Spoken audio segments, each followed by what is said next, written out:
दोस्तों नमस्कार, मेरा नाम प्रशांत है और आप देखना शुरू कर चुके हैं भारत एक सोच। दोस्तों, संभल में हिंसा मामले में जिस तरीके से बीते रविवार को संभल में हिंसा हुई और उस हिंसा में चार लोगों की, चार मुस्लिम युवाओं की दुखद मौत हो गई और इसके बाद लगातार वहां की चर्चाएं शुरू हैं, लगातार वहां से खबरें आ रही हैं और खबरों के साथ साथ कुछ ऐसे तथ्य निकल करके सामने आ रहे हैं जिससे प्रशासन की ज्यादती खुले तौर पर समझ में आ रही है।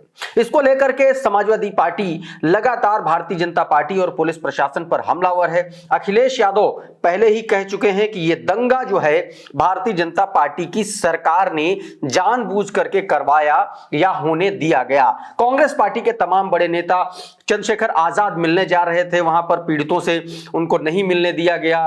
राहुल गांधी ने ऐलान कर दिया है संभल जाने का। समाजवादी पार्टी का प्रतिनिधिमंडल जो है संभल जा रहा है। तमाम सारी ऐसी खबरें, लेकिन इस बीच जामा मस्जिद के जो सदर हैं, जामा मस्जिद का जो कमेटी के जो अध्यक्ष हैं, उन्होंने एक ऐसी सच्चाई सामने ला करके रख दी है जिसके बाद से प्रशासन के दावों पर लगातार सवाल उठ रहे हैं। प्रशासन लगातार कह रहा है कि दंगे भड़काए गए, सुनियोजित थे, लेकिन इस पूरे मामले में उस मस्जिद के जो सदर हैं उन्होंने एक चौंकाने वाला खुलासा किया है। उन्होंने सीधे तौर पर खुलासा किया है कि ये जो दंगा भड़का, ये जब हौज से पानी निकाला जा रहा था, मस्जिद के अंदर जो हौज है उससे जो पानी निकाला जा रहा था और वो पानी निकालने के दौरान ये अफवाह फैली कि मस्जिद में खुदाई की जा रही है और उसके बाद वहां पर भीड़ बढ़ने लगी। जब भीड़ बढ़ने लगी तो प्रशासन ने खुद उनसे ये कहा कि आप जो है लोगों को समझाइए और उसके बाद आपने वो वीडियो देखा होगा जो पुलिस और प्रशासन ने जारी किया था, जिसमें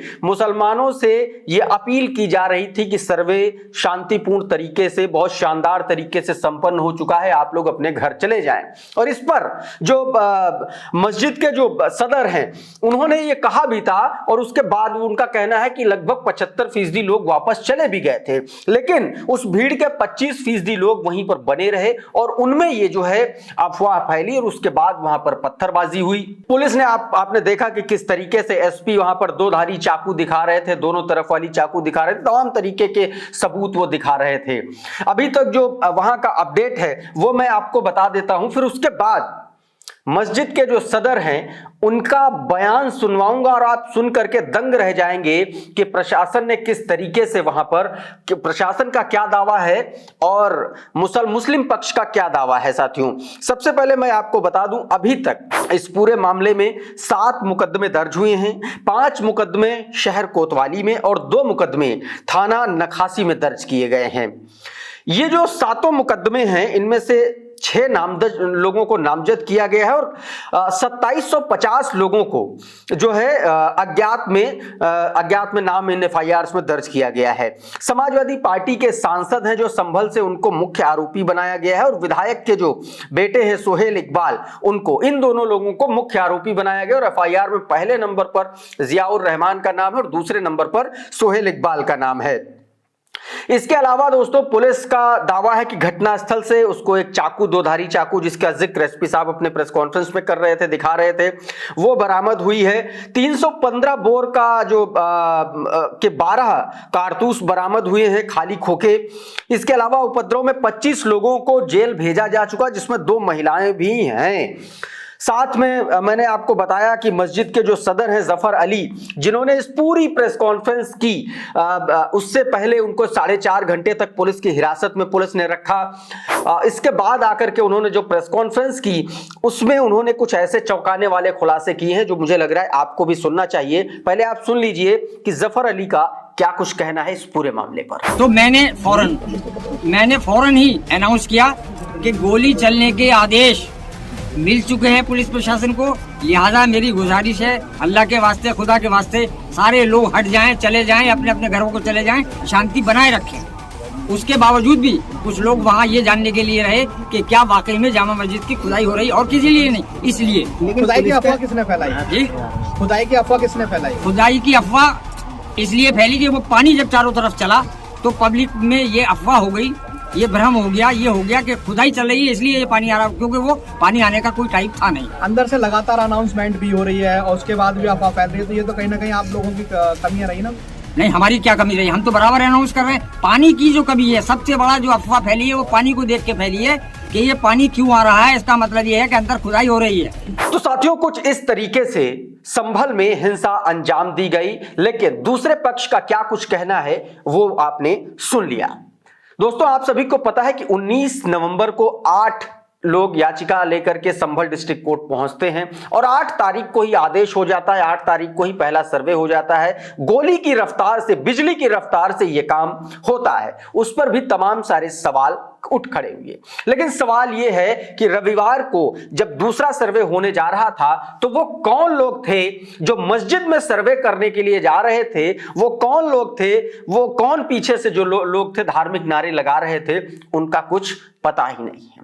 ये और प्रशासन और पुलिस के बड़े अधिकारियों की जो मौजूदगी में इस तरीके के नारे लगाए जा रहे हैं। दूसरा, जो जफर अली, जो मस्जिद के जामा मस्जिद के जो सदर हैं, उन्होंने एक और बड़ा गंभीर आरोप लगाया। उन्होंने कहा कि पुलिस और प्रशासन जब हमको बुलाया उन लोगों ने, तो एसपी, डीआईजी और डीएम, ये जो लोग थे, ये सीधे तौर पर बड़े अधिकारियों से बात करते हुए उन्होंने उनको सुना कि तुरंत गोली चलाने का आदेश दिया जाए। उसके बाद ही उन्होंने वो ऐलान माइक से किया था, जिसके बाद उनका दावा है कि 75% लोग चले गए थे, लेकिन 25% लोग वहीं पर मौजूद थे और इतनी जबरदस्त हिंसा वहां पर अंजाम दे दी गई। दोस्तों, कुल मिलाकर के इस मामले में अब जो है समाजवादी पार्टी ने सीधे तौर पर हमला बोल दिया है। सीधे तौर पर समाजवादी पार्टी ने भारतीय जनता पार्टी को निशाने पर लिया है।